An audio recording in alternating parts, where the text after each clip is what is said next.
자, 이제 안녕하십니까. 자, 오늘은 적천수를 하는 날입니다.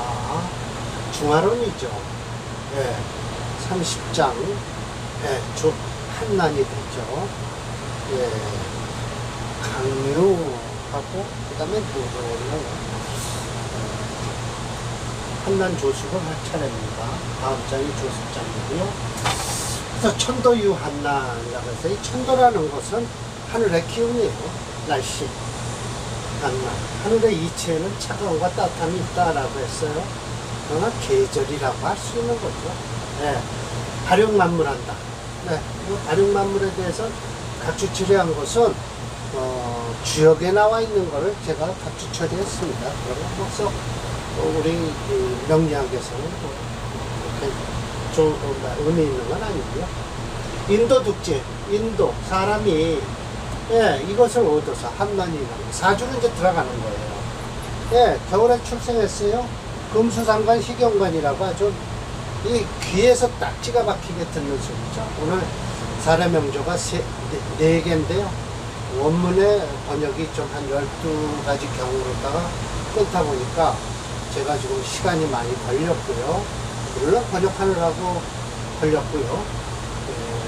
이것도 두 번에 끊어서 해야 되기 때문에 오늘 사례명조 하나를 할 것이고요. 다음 강의 때 제가 번역한 한글 번역을 읽으면 시간이 좀 짧아지겠죠. 그런과 동시에 사례명조 3개를 하겠습니다. 그러면 이게 인도가 이것을 얻어야만이 사주팔자에서 반영을 할 거 아닙니까?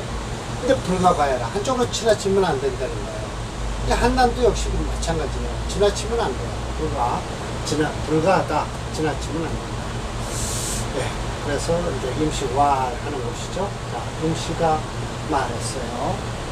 한난자, 춥고 따뜻한 것은 생성 만물질이다. 네, 모든 만물을 생하고 성숙시키는 것이다. 사람도 역시 마찬가지라는 거죠. 불가, 전집, 오로지 잡지 말라는 뜻이에요. 네, 서부 금수가 위한, 차갑다고 하거나, 동남목화가 위난, 따뜻하다고 잡지 말고, 고기지 소유병. 이거 살필 고자예요. 자, 살펴라. 그 기미를 살피라는 거예요. 소유변. 어디로부터 변했는가를 그 기틀을 살피라는 뜻이에요. 네, 살펴라. 그러면서 기운이에요, 이거는. 기운이 좀 생략된 거예요. 상승을 한다. 기운이 상승을 하면 반드시 필변 하강. 변해서 반드시 하강을 할 것이요. 그 하강한 것이 어떻게 해요? 수습. 이렇게 우리도 수습한다고 그랬죠? 이렇게 그런 모으면 필변, 개벽에 열릴 것이요. 그러면 지리성에서 곧 형이 생긴다는 거예요. 질이 먼저 형성이 되고요. 그 다음에 유어 형지기, 형태가 나타난다는 거예요. 예, 이거 참 매우 철학적인 얘기이면서도 물질을 잘 들여다본 얘기죠. 질이 생기고 그 다음에 형태가 생긴다. 양은 양지생, 양이 생기는 것은 필요 반드시 음지위, 음의 자리에 있다는 거예요. 예, 그래서 이 태극기를 지금 연상시키면 딱 좋을 거예요. 자, 이렇게 해서 아이고 이런 저런.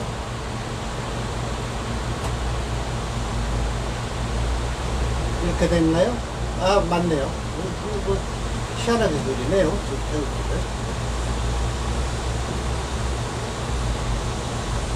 오랜만에 그러니까.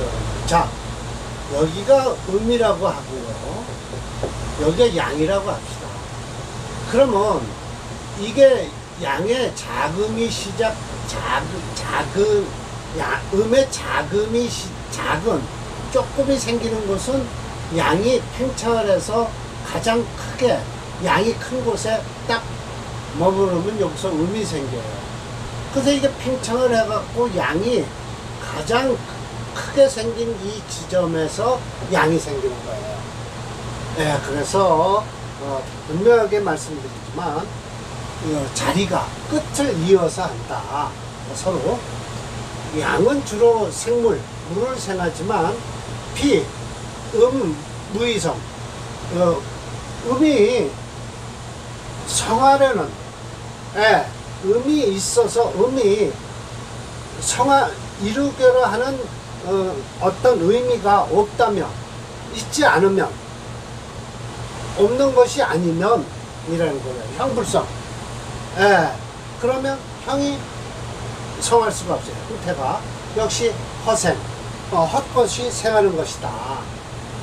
음은 주로 성물, 물을 이루려고 하는 것인데 이건 생하는 거예요. 양지생. 생물과 성물은 틀리죠. 그래서 양에 생성하는 마음이 없지 않으면 질은 생할 수가 없어요. 질, 불생. 그래서 불생하니 하유성, 어떻게 성하는 유래가 있겠는가, 이유가 있겠는가. 오직 음양중화 변화해서 곧 능히 만물이 발육되는 것이니, 만약에 일양이 있으면서 무음으로써 그걸 일양이 있는데 음이 없으면서 그것을 이루었다 라든지, 일음이 있어서 양이 없이 그것을 생하고 있다든지 라고 하면 그건 뭐예요? 이것은 시위 말할 수 있다. 환과, 이건 호레비 한자와 과부가 자예요. 호레비나 과부가 이 생하고 성할 수가 있겠어요? 호레비 과부는 짝을 맞아야죠. 그래서 과부나 호레비가 물건을 생할 수가 없는 것과 마찬가지로 무생성지, 아무런 생에서 성장시키는 뜻이 없을 것이다. 이와 같은 여차 추상, 이와 같이 자세히 살펴보면은 만약에 비단, 이거 우리도 비단이라고 그랬죠. 비단 음양배합뿐만 아니라 이 한난 역시 불가, 지나쳐 따뜻함과 차가움과 따뜻함도 역시 불가, 지나치면 안 된다. 또 더불어서 사시의 차례 역시 상생이 성한다. 그렇죠. 봄에는 생물이 나오고 여름에는 자라게 해서 생에서 성장을 시켜서 가을에 어떻게 한다? 결과물이 나오죠. 경신들이요. 그렇게 되는데 겨울에는 수장하고요. 걷어들여서 창고에 집어넣고 상생이 성하니 어찌 집정, 오히려 그걸 꼭 고집해서 정할 필요가 있느냐? 자월의 양이 자월이 시생하여 양생하고 또 5월에서 음생이로서 꼭 잡을 수가 있는가? 봄 말기에 뭐라고 얘기를 해 있냐면 불가봐야라. 지나치면 안 된다. 그런 소리는 뭐냐? 적중지일 뿐이다. 가운데 딱 이거 맞을 적자입니다. 가운데 딱 명중만 시키면 될 것일 뿐이다. 8번. 한이 비록 심하더라도 중요한 건 난육이 따뜻한 기운이 있는 것이요. 난이 비록 지극하더라도 중요한 건 한에 뿌리가 있으면 될 것이니, 즉 능히 생성만물할 것이다. 만약 지나치게 한이 심해서 난이 무기, 따뜻한 기운이 아예 없다 라고 한다든지, 따뜻함이 지극해서 한이 묵은, 차가움이 전혀 뿌리가 없다, 그러면 반드시 무생성지며 아무런 생하고 성하는 데에 아름다움이, 묘함이 없을 것인데, 이것이 바로 과거한자, 이게 차가움에 지나치는 것이요. 이런 생성진, 반드시 무생성진여가 있는 것인데, 이 때문에 과화한자, 지나치게 차가운 자는 반대로 무난히 이미 따뜻함이 없는 것으로서 아름다움이 만들 수 있다는 거예요. 오히려 예, 결국 종아라는 뜻이에요. 과거 지나치게 난해요. 난자는 반대로 무한 차가움이 없으면 오히려 마땅하다라는 거예요. 그러니까 차가움에도 지나치게 아주 극도로 차가우면 따뜻한 기운이 요만큼 있으면 오히려 그게 병이 되는 것이다 라고 해서 종격을 또 말씀을 하고 계세요. 대체로 아니 지금 뭐 차가움이 극하면서 난의 기미가 보이고 따뜻함이 지극하면서 한의 지조가 보이면 소위 음이 극한즉 양이 생하고 양이 극한즉 음이 생하는 것이니 우리 태극기에 있듯이요. 차는 천지자연지 이치다라고 하는 거예요. 네, 이렇게 해서 좀 제가 또듬또듬 해석을 했는데 이렇게 제가 1번, 2번, 3번, 4번 번호를 맞춰서 번역을 해놨습니다. 이것은 제가 다음 강의에 원문을 번역하는 걸 읽고 사례명조 3개를 하면 될 것입니다. 평주 역평에서 이 한난과 다음의 조숙장은 군통보감의 내용과 매우 흡사하다. 우리 명리학을 공부하는 학인들에게는 필수적으로 살펴봐야 할 단락이라고 할 수 있겠다. 역시 철저님도 봄가을을 제외한 유일하게 가절기를 올령하고 주위에 화재가 강하면 우선적으로 물을 구하고 동절기에 올령으로 하고 수세가 강하면 우선적으로 물을 구하는 경우가 있다라고 하죠. 그래서 이 사주가 사례명조 206번이요. 겨울철에 태어난 그 경금일주로서 상관격이죠. 이 상관격은 보나마나 상관, 경관, 희관. 그래서 관이 됐든 편관이 됐든 조구 때문에 이 병화를 쓰겠다는 거예요. 그럼 병화가 쓰면은 목생화를 하고 있어서 좋죠. 절지에 있는데요. 철저서술께서 인목이 시지에 있어서 병화를 돕고 있다. 그러나 대운이 좋게 흐른다. 이 경진대운은 아예 안 좋습니다. 일주와 고금운이 들어와서 크게 고생을 하죠. 그리고 결국은 임수대운이 되면요, 이 병화가 꺼져요. 그래서 별로 좀 썩 좋지는 않을 거지만 이 토가 또 있네요. 그러니까 결국은 화생토해서 이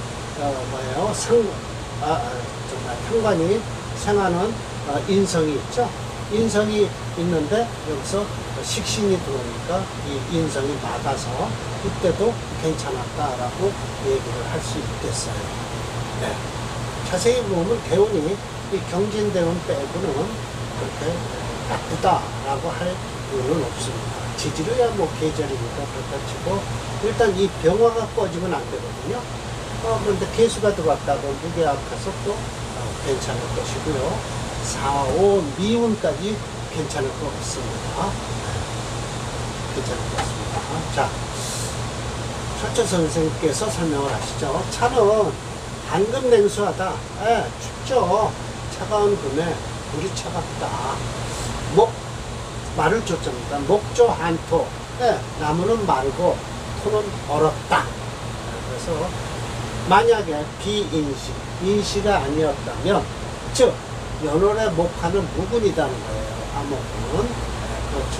목화는 연과 월의 목화는 무근이라 불능작용할 수가 없어요. 심자 이렇게 진까지 해서 수국을 이루는 소위 한이 비록 심하더라도 중요한 것은 만유기 따뜻한 기운만 있으면 되는 것이다. 유찰원지 이와 같이 논했을 때 소중자 가장 중요한 것은 인자 또는 인야라. 지기가 상승해서 목화 절처봉생에서 일양해동하니, 자, 목화 절처봉생에서 일양이 해동을 해서 하나의 양이 해동을 해갖고, 그러나 부동 병화가 움직이지 않으면 역시 뭐예요? 어떻게 된다? 역시 불발 일어날 수가 없는데, 묘한 것은 인신 요충, 여기서 멀리 떨어져서 요충을 한다는 거예요. 멀리 요충을 하면 진토가 인목 속에 있는 병화의 뿌리가 흔들어준다는 거죠. 설명을 하고 계세요. 그래서 자 이렇게 설명을 하세요. 요충즉 동해요. 자 갱이 운주 동남방인데요. 과갑 출신으로 사지 황당했다. 소위 듣기 말 차가운 기운을 얻었어도 따뜻함을 만나서 발했다는 거죠. 그래서 요충이면 자 보세요. 사주에서 긴충 가까이서 충을 하면 극이 되지만 멀리서 충을 하게 되면 동하게 된다는 거예요. 요충이 좋다는 거예요. 그래서 묘제 인신 요충에서 위지동 동했다는 거예요. 동즉 생화, 예, 동안즉 하를 생할 것이다. 제가 여기 읽질 않았거든요. 그래서 모든 사주는 긴충은 극이 되고 요충은 동이 된다라는 거예요. 아셨죠? 그래서 딱 이렇게 해서 운주가 또 더군다나 운이 동남방으로 흐르는 바람에 좋아졌다라고 말씀을 하세요. 그러나 요충이 됐든 긴충이 됐든 대운이 살린 사주다. 경진대운만 빼고는 그럭저럭 다 병화만 꺼지지만 않으면 이 사주는 계속 괜찮은 사주다라고 할 수 있죠. 금수상관 희경관에 아주 그대로 딱 적중한 사주입니다. 금수상관 희경관격이 된다. 일주를 포함하여 금수오행이 일체가 되고 용신을 중으로 목화오행이 일체가 돼서 구조인데 용의신 그룹이 약한 듯 하지만 대운이 동남 목화화로 흐르기에 이 명주를 살렸다. 금수상관 희경관도 되고 후명불여 호응이다. 그렇죠. 이 불여라는 것은 앞에 것보다는 뒤에 것이 나은 거예요. 좋은 명은 좋은 운만 못하다라고 하는 거예요. 그래서 컴퓨터 프로그램으로서는 오행 채널은 수 오행이 4.9예요. 금 오행이 4.7이에요. 그래서 수를 채로 잡고 4.9로 종조형이 되니까 수채 토와 용지에서 토는 못 써요. 진토 못 쓰고요. 무토는 못 쓰고요. 그래서 뭐냐? 무인이니까요. 토 오행은 용력이 부족해서 불용하고요. 차오행인 화오행이 용신이 되고 이를 생하는 목오행이 희신이 된 명주다. 네, 격국론은 상관격이에요. 이래서 문인 학사가 많다고 그랬죠. 그리고 금수상관 희경관도 심혜첨 선생도 인정을 하시는 격국론이죠. 없어 못 쓰지 있으면 쓰는 겁니다. 관이 됐든 편관이 됐든 정화든 병화든 천간으로 투출한 걸 희경관을 한다고 하죠.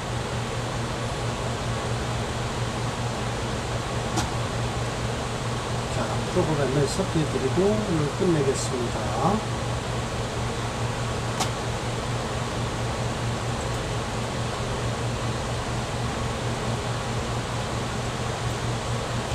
네, 오늘 하나라 제가 그대로 뽑았어요. 네, 경진대군 안 좋죠?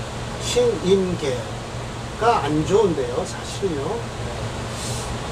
이 신대운은 별로 병신하니까 별로네요. 근데 임수대운만큼은 좀 무토가 막아줘요. 계수대운은 무게합을 해요. 네, 그래서 편인이, 그렇죠? 편관을 막아주고 있다. 이런 때가 바로 상신, 부신을 찾게 되는 사주예요. 사주는 볼 거 없어요. 인목 하나 쓰고요. 병화와 간목밖에 쓸 게 없는데도 대운이 지금 좋게 흐르고 있거든요. 경진대운에 고생 좀 하겠네요. 그러나 이 4, 5, 미 대운까지 좋습니다. 신금만큼 여기 안 좋죠. 병신하고 그런 걸 막을 것이 없네요. 병신하고는 할 수 없이 당하고요. 이 사화도 좀 들어가서 인목 때문에 좀 막아주긴 하죠. 그러나 신자진 수국을 이루고 있죠. 자수가 아주 그대로 수국을 이루어서 상관이 아주 강하죠. 아시죠? 상관이 강하니까 인성으로서 막아야 되는데 인성이 부터가 힘이 약해서 쓸 수가 없어서 목화대운으로 흐르는 것이 희신이 되었다. 그래서 사주보다는 대운이 살린 사주라고 할 수 있겠죠. 자, 오늘 강의 마치겠습니다.